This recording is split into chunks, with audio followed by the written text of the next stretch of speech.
Assalamu alaikum dear students, welcome back to my channel Quill Quest. The topic which we are going to study is speech versus writing, or the difference between spoken and written language. You know me, I'm Dr. Sadia Malik from Department of English, Bahauddin Zikri University, Multan, Pakistan. Okay, without wasting our time, let's start our topic. Okay, so let's have a quick introduction of what we'll talk about. First of all, we'll have the introduction, then definitions, comparison, types of writing, and components of spoken and written language. And then there is a mind map, summary of key learnings and conclusion. Okay, so we create discourse through speaking or writing, both of which depend on language, but uh, different ways. यानी हम जब discourse use कर रहे हैं तो discourse हम बोल के भी कर सकते हैं और लिख के भी कर सकते हैं, दोनों ही लैंग्वेज को यूज कर रहे होते हैं, लेकिन फिर भी दोनों एक दूसरे से अलग होते हैं. Consequently the coherence of their outcomes is achieve through very different methods. यानी जब हम बोलते हैं तो मुख्तलिफ आउटकम होता है, मुख्तलिफ नतीजा होता है. जब हम लिखते हैं तो उसका मुख्तलिफ नतीजा होता है, क्योंकि दोनों के लिए मेथड्स जो हम यूज कर रहे होते हैं वो डिफरेंट होते हैं. स्पीच को अगर हम देखें तो in spoken discourse various processes and language configuration work quickly together to create coherence. When we engage in conversation we aim to achieve multiple goals simultaneously. हम जब बोल रहे हैं तो उस वक्त हम बहुत सारे गोल्स जो हैं वो अचीव कर रहे हैं. हम मैसेज भी कम्युनिकेट कर रहे हैं, हम मूड भी कम्युनिकेट कर रहे हैं, हम अपना जो है वो अब देखिए एटीट्यूड, बिहेवियर, बॉडी लैंग्वेज को भी साथ साथ यूज कर रहे हैं, तो ये सारी चीजें स्पीच के अंदर काउंट होती हैं. For example we articulate our thoughts, we introduce new information, we correct mistakes. हम टर्न टेकिंग भी लेते हैं, यानी हम बारी बारी हम सुन भी रहे होते हैं और हम बोल भी रहे होते हैं. we consider others and perform actions as well through our speech. Okay. Achieving communication में अगर हम गोल्स देखें तो हमारे गोल्स क्या होते हैं, मकसद क्या होता है स्पीच को यूज करने का. Use and link different units. For example speech acts का मतलब ये होता है कि हम अपनी स्पीच के जरिए से कुछ एक्शंस परफॉर्म कर रहे होते हैं. फॉर एग्जांपल हम किसी को कोई ऑर्डर दे रहे हैं, हम कह रहे हैं दरवाजा बंद कर दो, शट द डोर. तो ये जो शट द डोर है ये एक ऑर्डर है, यानी हमने एक स्पीच यूज की लेकिन उसके जरिए से हमने एक एक्शन भी परफॉर्म किया. इसी तरह से आइडिया यूनिट्स होते हैं. आइडिया यूनिट्स यानी जो हमारी गुफ्तगू छोटी छोटी टुकड़ों में बटी हुई होती है, वो सब हमारे आइडिया यूनिट्स होते हैं. टर्न्स एंड टॉक्स, हम बारी बारी टर्न लेते हैं. सो कभी हम स्पीकर होते हैं, कभी हम लिसनर होते हैं, तो वो हम गुफ्तगू के अंदर ऐसे क्यूज होते हैं जो हमें बता रहे होते हैं कि अब हमें सुनना है या अब हमें बोलना है. और इसी तरह से हम जुमले भी कभी कभार पूरे इस्तेमाल करते हैं और कभी हम छोटी छोटी अट्रेंसेस भी यूज कर रहे होते हैं. यस नो भी हम कह रहे होते हैं, या हम कहते हैं वहाँ यहाँ, ओके फाइन. तो ये चीजें जुमलों के बगैर भी हम कम्युनिकेशन करते हैं और हम कभी कभार जुमले पूरे भी यूज कर रहे होते हैं. वी एंटिसिपेट लिसनर्स नीड, हम सुनने वाले की जरूरत को भी असेस कर रहे होते हैं कि उन्हें कितनी ज्यादा इंफॉर्मेशन जो है वो रिक्वायर्ड है. वी कंसिडर लिसनर्स डिजायर्स, ठीक है, कि उनकी ख्वाहिश क्या है. एक चीज है उनकी जरूरत और एक चीज है उनकी ख्वाहिश. अब एक टीचर अगर लेक्चर दे रहा है तो उसके लिए लिसनर की नीड जो है वो डिफरेंट होगी. जो स्टूडेंट्स की नीड होगी वो उसके हिसाब से ही उसको इन्फॉर्मेशन कम्युनिकेट करता है. लेकिन आप देखिए जहां अगर आप किसी इंटरटेनमेंट पर्पज के लिए गए हैं तो वहां लिसनर की डिजायर क्या है, वो क्या सुनना चाहता है, तो वहां आप उसके हिसाब से ही बातों को यूज करेंगे या लैंग्वेज को यूज करेंगे. वहीं पर लेवल ऑफ पोलाइटनेस भी आ जाता है कि आप जब स्पीच यूज कर रहे हैं तो आप कितने पोलाइट वे में यूज करें, आप हार्श हैं या फिर नहीं हैं. Okay, another goal is to craft speech based on information, informed guesses about the audience and past experience and current interaction. यानी हम जब बोलते हैं तो हम ये तीनों चीज देख रहे होते हैं कि हमारे ऑडियंस कौन है. अगर वो बच्चे हैं तो हम उनके हिसाब से अपनी स्पीच को डिफरेंट वे में क्राफ्ट करेंगे. अगर वो बड़े हैं तो उनको अपनी स्पीच को उसी हिसाब से डिफरेंट वे में क्राफ्ट कर देंगे. अगर कोई मेल है या फीमेल है तो उसी हिसाब से हम अपनी स्पीच को डिफरेंट बना देंगे. फिर हमारा उन ऑडियंस के साथ पास्ट एक्सपीरियंस कैसा है. अगर तो अच्छा एक्सपीरियंस रहा है तो लैंग्वेज डिफरेंट होगी, अगर बुरा एक्सपीरियंस रहा है तो लैंग्वेज डिफरेंट हो जाएगी. और अगर हम इस वक्त किसी के साथ करंट इंटरेक्शन में इंगेज हो रहे हैं तो then what kind of how should we behave and how should we talk. तो ये सारी चीज़ें स्पीच को अफेक्ट भी करती हैं। कम्युनिकेशन का जो प्रोसेस होता है उसके अंदर हमें बहुत सारी चीज़ें, यानी लैंग्वेज के लेवल पर भी, स्पीकर के लेवल पर, लिसनर के लेवल पर, और जो कॉग्निटिव प्रोसेसेस बोलने वाले के दिमाग में चल रहे होते हैं, उन सब की बेस पर हम कम्युनिकेशन को अचीव करते हैं। Okay. जबकि इसके मुकाबले में जब हम राइटिंग को देखें तो राइटिंग को किस तरह से बताया जाता है कि writing is a visual representation of speech. जो कुछ भी हम बोलते हैं, जब हम उसको लिख के प्रेजेंट करेंगे तो वो राइटिंग बन जाएगी। रो एंड लेवाइन इसको इस तरह से डिफाइन करते हैं कि writing is a graphic visual representation of units that are morpheme, syllables, phonemes of speech। ठीक है, यानी रो एंड लेवाइन इसको ये डिफाइन करते हैं कि राइटिंग जो है वो हमारी एक तो ग्राफिक है, यानी जो हमें नजर आती है, किसकी क्या चीज हमें नजर आ रही है, हमें मॉर्फीम्स यानी ग्रुप ऑफ वर्ड्स, लफ्ज या लफ्जों के हिस्से नजर आते हैं जिनको हम सिलेबल्स में या फिर मजीद फनीम्स के अंदर, फनीम्स यानी जिनको हम साउंड्स की फॉर्म में प्रेजेंट कर सकते हैं। तो राइटिंग इन सब का एक मजमुआ होती है। जॉर्ज यूल डिफाइन करते हैं राइटिंग को, writing as a symbolic representation of language through the use of graphic signs. ठीक है, तो यहाँ पर सिंबॉलिक रिप्रेजेंटेशन है कि हम ग्राफिक साइंस को यूज करते हैं। जैसे हम अल्फाबेट्स हैं तो ये अल्फाबेट्स ग्राफिक साइंस हैं आपके पास, उसको जब हम सिंबॉलिकली रिप्रेजेंट करेंगे तो वो राइटिंग बन जाएगी। Unlike speech, it is a system that is not simply acquired but has to be learn through sustained conscious effort. Speech में और राइटिंग में फर्क ये है कि स्पीच जो है वो आप नेचुरली एक्वायर कर लेते हैं, आप सुनते रहते हैं और ऑटोमेटिकली आप लर्न कर लेते हैं। जबकि राइटिंग आप इस तरह से नहीं सीख सकते। राइटिंग के लिए आपको कहीं ना कहीं बाकायदा जाना पड़ता है, चीज़ें सीखनी पड़ती हैं, अल्फ़ाबेट सीखने पड़ते हैं, वो लिखे कैसे जाते हैं, उनकी फॉर्मेशन इन्वॉल्व होती है, मैकेनिक्स उसके अंदर आ जाएंगे। तो ये एक बहुत बड़ा फ़र्क है जो कि आपको स्पीच और राइटिंग में नज़र आएगा। Not all languages have a written form and even among people whose language have a well established writing system there are large number of individuals who can not use the system. सब languages लिखी हुई form में exist भी नहीं करती हैं, और अगर किसी लैंग्वेज का राइटिंग सिस्टम है भी सही तो बहुत सारे लोग हो सकता है कि उनको लिखना आता ही ना हो। जो इलिटरेसी लेवल होता है किसी भी लैंग्वेज के हवाले से, वो यही चीज़ डिटरमिन करता है कि कितने लोगों को वो लैंग्वेज लिखनी या फिर पढ़नी आती है। उर्दू में भी आप देख लीजिए, इंग्लिश में भी देख लीजिए, लोग बोल रहे होते हैं but they are many of them might not be able to write that language. तो यहाँ पर राइटिंग और स्पीच का फर्क जो है वो आ जाता है। Writing is secondary to speech. Speech के बारे में रोहन लिवाइन का एक पॉइंट ऑफ व्यू ये है कि राइटिंग ज़्यादा, स्पीच सबसे ज़्यादा अहम है और राइटिंग उसके बाद में आती है। बिकॉज उसकी वजह क्या है कि speech predates writing by a significant margin. Speech तो बहुत इंसान ने बहुत शुरू में सीख ली थी अपनी एवोल्यूशन के, it valve through natural selection. जो एवोल्यूशन की थेरी है उसके अकॉर्डिंगली अगर देखा जाए तो हमारी जो नेचुरल सिलेक्शन है उसके तहत ही स्पीच जो है वो इंसान ने सीख ली थी। हो सकता है उसमें हजारों साल लगे हों। For example it is similar to the modern speech by about 200,000 years ago। अब एक गेस है कि आज से 2 लाख साल पहले इंसान ने स्पीच सीख ली थी, और इंसान के अंदर एक इननेट एबिलिटी है जो कि नॉम चॉम्स्की ने थ्योरी दी थी। उसके मुताबिक हर इंसान के अंदर एक इननेट एबिलिटी है कि वो स्पीच को यूज कर सकता है। इसके मुकाबले में राइटिंग अगर आप देखें तो first to writing is approximately 5200 years old।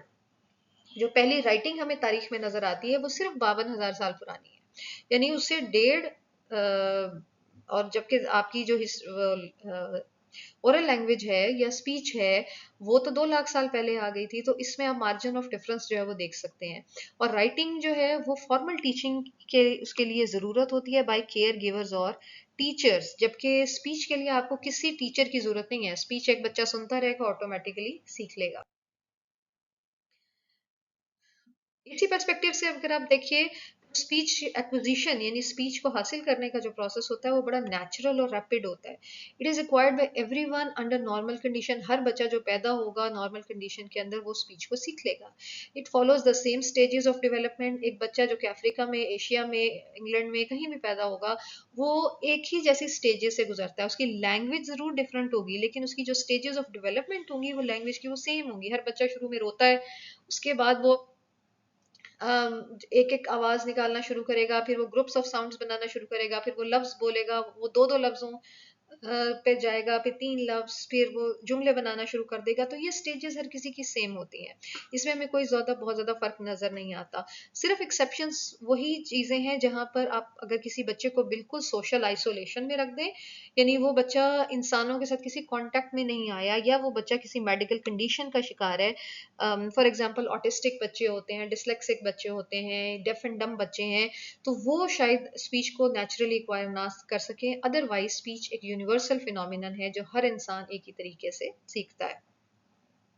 इसके मुकाबले में जब आप राइटिंग एक्विजिशन को देखते हैं, नहीं राइटिंग की जो स्किल है वो कैसे डेवलप होती है, तो वो ज़्यादा चैलेंजिंग होती है और वो वेरिड होती है, वो वेरी करेगी from person to person. Many children find reading and writing difficult. ज़्यादातर बच्चों को लिखने में और पढ़ने में प्रॉब्लम होती है।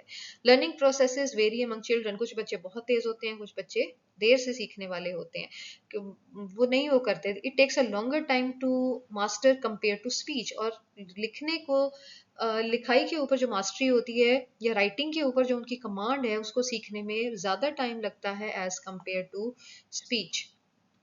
और बहुत सारे मुख्तलिफ सिस्टम राइटिंग सिस्टम्स अवेलेबल हैं। Many spoken languages lack a writing system. कुछ ज़बानों की तो जो ज़बानें बोली जाती हैं उनका कोई राइटिंग सिस्टम है ही नहीं।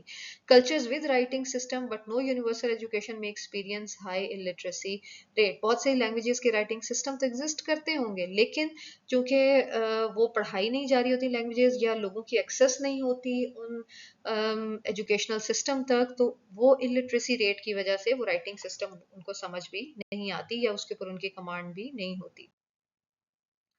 अब अगर हम देखें कंपैरिजन की सेंस में, तो सबसे पहली चीज आ जाती है एज। राइटिंग जो है वो ओरिजिन हम अगर देखें तो उसकी इन्वेंशन हुई थी, first it was invented by Sumerians in Mesopotamia around 5200 to 3200 BC. यानी हजरत ईसा की पैदाइश से 5200 से 3200 साल पहले का एक एरिया एज बताई जाती है, जिसमें लैंग्वेज जो है वो पहले इन्वेंट की गई, वो भी सुमेरियंस ने की थी मेसोपोटामिया के इलाके में।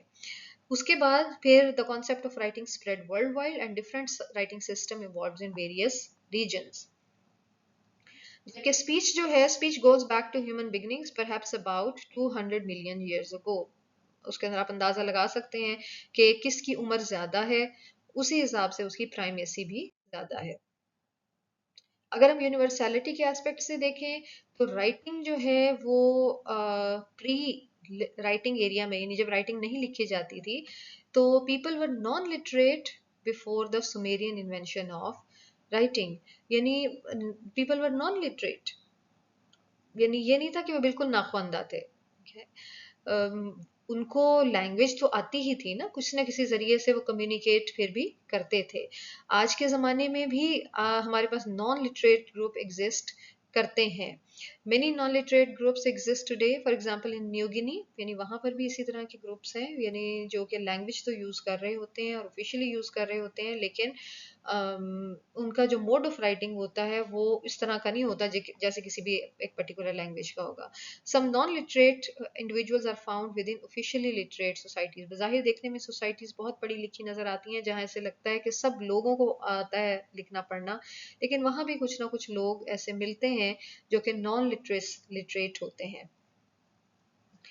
स्पीच में अगर आप देखें तो ह्यूमंस एवरीवेयर कैन स्पीक। इंसान तो हर जगह बोल ही सकता है, चाहे वो किसी भी लैंग्वेज से बिलोंग करता हो। जबकि राइटिंग सोसाइटीज के अंदर हमें नजर आएगा कि कुछ लोग लिख सकते हैं और कुछ लोग नहीं लिख सकते। इसी पर्सपेक्टिव से अगर हम देखें, राइटिंग जो है वो हमें सीखनी पड़ती है। One has to learn to write, लेकिन लिखने से पहले आपको बोलना आना चाहिए लैंग्वेज का। यानी अगर आपको स्पीच नहीं आती किसी लैंग्वेज की, तो आप उसको लिख भी नहीं सकेंगे। It typically builds upon skills learn in speaking. जो चीज़ आप बोलने में आप महारत हासिल कर लेते हैं जिस लैंग्वेज के ऊपर, तो उसी लैंग्वेज की राइटिंग के ऊपर भी आपको महारत हासिल होगी। इसमें अभी देखिए, लेकिन rate of learning and mastery varies from person to person. अब बोलने में सब लोग माहिर होते हैं, लेकिन लिखने में वेरिएशन आपको नजर आएगी, कोई ज्यादा माहिर होगा, कोई कम माहिर होगा। स्पीच इसके मुकाबले में हम देखें तो अर्ली स्पीच डेवलपमेंट, यानी जो बच्चे के पहले 5 साल होते हैं लैंग्वेज लर्निंग के, उसमें अगर हम देखें तो हमें यूनिवर्सल ऑनसेट नजर आता है। यानी सब, ऑनसेट मतलब स्टार्ट, यानी सब एक ही तरह से लैंग्वेज सीखेंगे. People everywhere begin speaking with in the first 2 years of life, और इनबॉर्न एबिलिटीज सब में एक जैसी होती हैं. Many speech related abilities are likely inborn rather than learned. पैदाइशी सलाहियत के साथ ही इंसान आता है, जो कि उसने ना भी उसे माशरे से मिले तो भी वो सलाहियत उसको हेल्प करती है कि वो लैंग्वेज सीख जाता है. अगर हम लेवल्स ऑफ स्ट्रक्चर देखें तो राइटिंग के अंदर जो है वो अल्फाबेटिक स्क्रिप्ट होते हैं, जो कि इंडिविजुअल फनीम्स को या साउंड्स को रिप्रेजेंट कर रहे होते हैं. यानी जिसमें हम जैसे कैट लिख रहे हैं तो C-A-T कैट, इसमें 3 साउंड्स हैं, 3 लेटर्स हैं जो कि अल्फाबेट्स के थ्रू हमने रिप्रेजेंट किए हैं. C-A-T, सी की साउंड ख, ए की साउंड ए और टी की साउंड ट. 3 अल्फाबेट्स हैं और 3 ही साउंड्स उसके अंदर एग्जिस्ट करते हैं.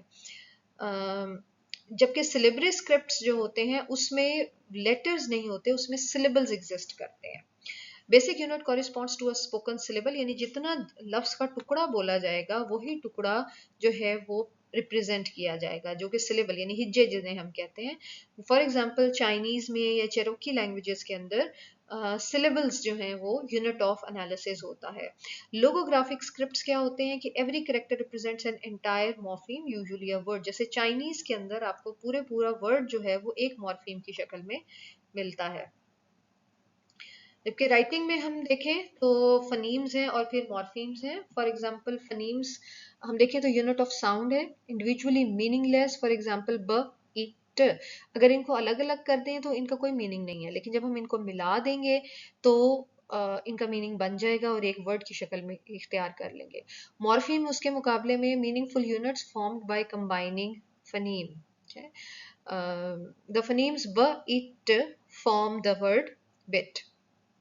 मॉर्फीम्स के अंदर हम देखते हैं कि जब ब, इट 3 साउंड्स मिली हैं तो उससे एक वो लफ्ज बन गया है, और ये लफ्ज जो है वो अपनी जगह पर मॉर्फीम भी एग्जिस्ट कर रहा है. रिट्राइवेबिलिटी अगर हम देखें तो स्पीच जो है वो ज़्यादा परमानेंट होती है, इसको हम प्रिजर्व कर सकते हैं. Writing can be preserve for Melania. यानी अब तो और भी ज़्यादा आसानी है आज के डिजिटल दौर में कि पहले चूँकि किताबें मुख्तलिफ तरीक़ों से या राइटिंग को महफूज करने का तरीका बहुत मुश्किल हुआ करता था. पत्तों के ऊपर, दरख्तों की छालों के ऊपर या दीवारों के ऊपर कार्व करके पेंट लिखी जाती थी चीज़ें. लेकिन आहिस्ता आहिस्ता जैसे जैसे डिजिटल प्रिंटिंग आ गई, किताबें बनना शुरू हो गई, और अब तो सॉफ्ट फॉर्म में आप देखिए कि हज़ारों लाखों सालों तक रिकॉर्ड आपका रिटर्न महफूज रह सकता है. उससे क्या हुआ कि there is an impact on human institution and humans were it enabled the creation of libraries, histories, schedules, dictionaries, manuals and contributed to the development of what we call civilisation. एक तहजीब के अंदर राइटिंग का role बहुत ज़्यादा होता है, क्योंकि स्पोकन लैंग्वेजेस तो हमेशा से थी, लेकिन जब राइटिंग आई तो उससे बहुत ज़्यादा writing help the civilizations to be preserved. History है, कल्चर है, हर चीज़ हम लिख के ट्रांसमिट जो है वो कर रहे होते हैं. इसके मुकाबले में आप स्पीच देखिए तो मैग्नेटिक रिकॉर्डिंग अगर हुई है, जैसे सीडीज बनना शुरू हो गई, फ्लॉपी डिस्क आई, उस वक्त स्पीच को आप रिकॉर्ड कर सकते थे या प्रिजर्व कर सकते थे. उससे पहले जो कुछ किसी ने बोला वो बोलने के साथ ही खत्म हो गया. Speech could not be captured और preserved. It depended on fallible memories and writing. यानी स्पीच इस लिहाज से राइटिंग पे डिपेंड करती है कि अगर हम उसे लिख लें फिर तो हम उसे रिकॉर्ड कर सकते हैं, otherwise speech could not be recorded. लेकिन अब हमारे पास ऐसी फैसिलिटीज़ हैं, अब हमारे पास डिजिटल दौर में ऐसी ऐसी चीज़ें हैं जिससे आपकी स्पीच रिकॉर्ड हो जाती है, और वो भी उतनी ही महफूज है जितनी कि आपकी राइटिंग है. लिटरेरी यूज़ के अंदर अगर हम देखें तो स्पीच जो है वो लिटरेचर में बहुत इंपॉर्टेंट रोल प्ले करती है. It allows for larger text, it enables the creation of extensive and codified bodies of text more substantial than what memory alone can manage.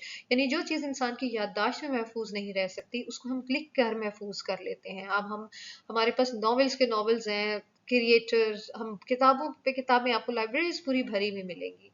And it continued the importance of oral tradition. Dramatic performance and reading aloud remain vital tradition in literate societies.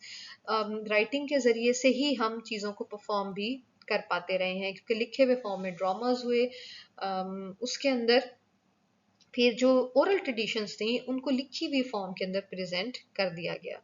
तो यहाँ पर writing को advantage मिल जाता है। इसके मुकाबले में हम स्पीच देखें तो ओरल ट्रेडिशंस जो हैं वो बहुत ज़्यादा स्पीच में इंपॉर्टेंट हैं।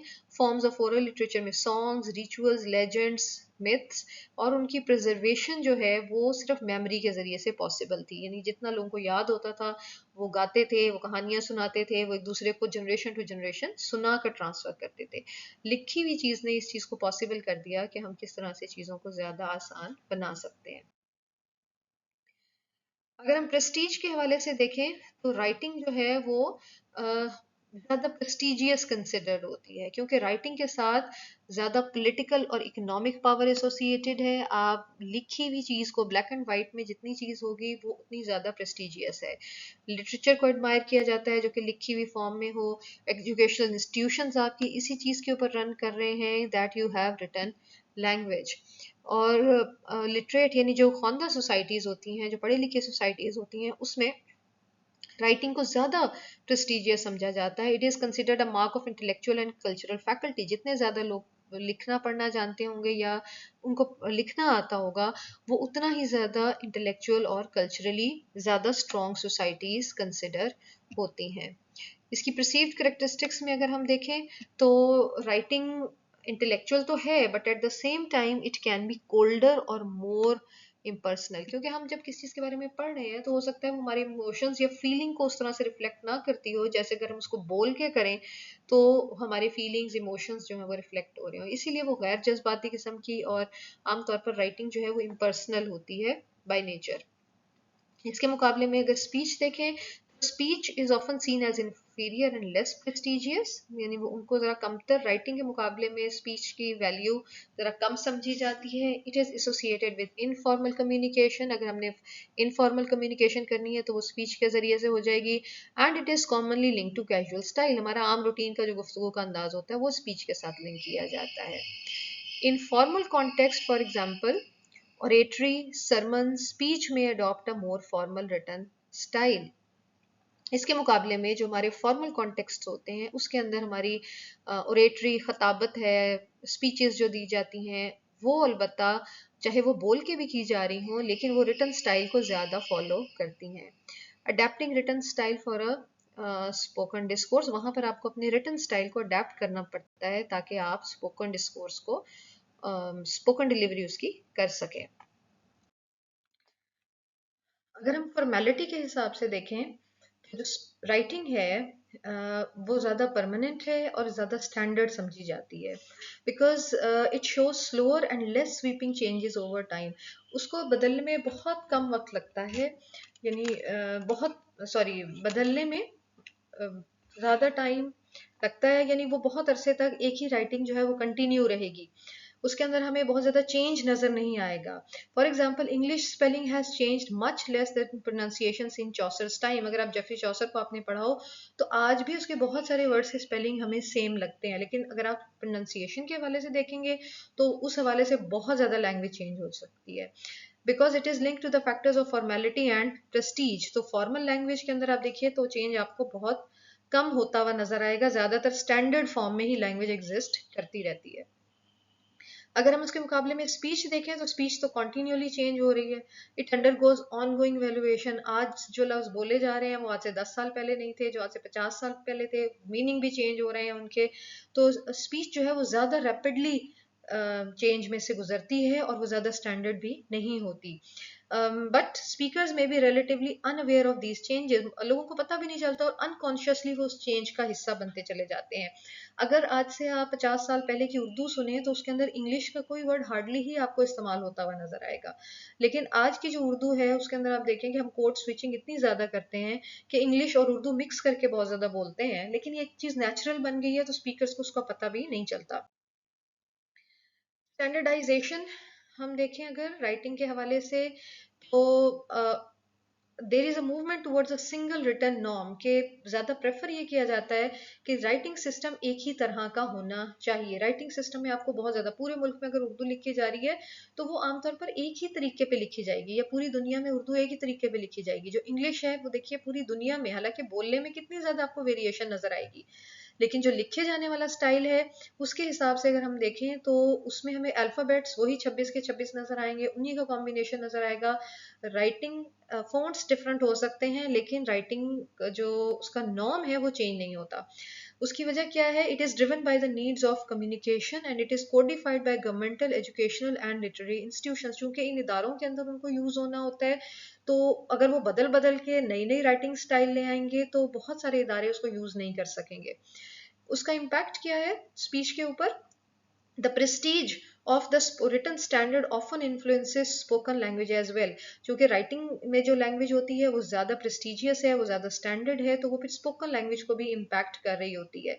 इसीलिए आप देखिए कि बहुत सारे जो लैंग्वेज जैसे उर्दू स्पीकिंग की जो उर्दू है, उर्दू स्पीकर्स जो सही उर्दू में बोलते हैं, उसके मुकाबले में सराइकी या पंजाबी या और लैंग्वेज बोलने वालों की जो उर्दू है उसके अंदर भी आपको वेरिएशन नज़र आती है।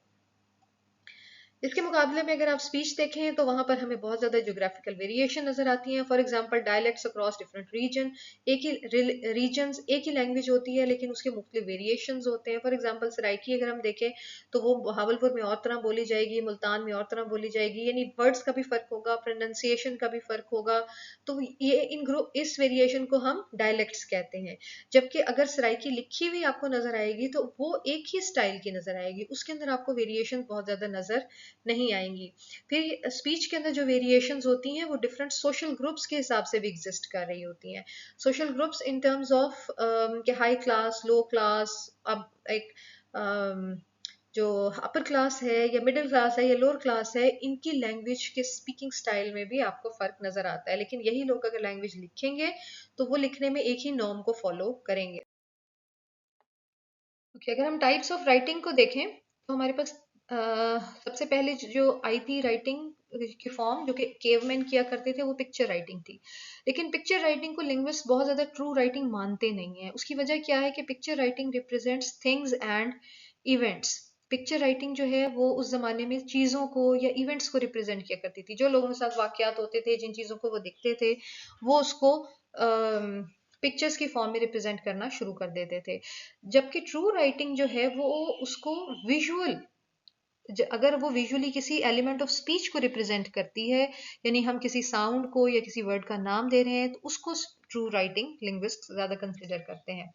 जो टाइप्स हैं उसके अंदर आप पहली चीज देखिए लोगोग्राफिक राइटिंग है। लोगोग्राफिक राइटिंग में क्या है कि पूरा लफ्ज word writing in which the symbol stand for whole words और मॉर्फीम, यानी जो भी हम सिंबल यूज कर रहे हैं वो पूरे पूरे लफ्ज को रिप्रेजेंट कर रहा होगा। जैसे चाइनीज के अंदर है तो Chinese is basically a logographic writing.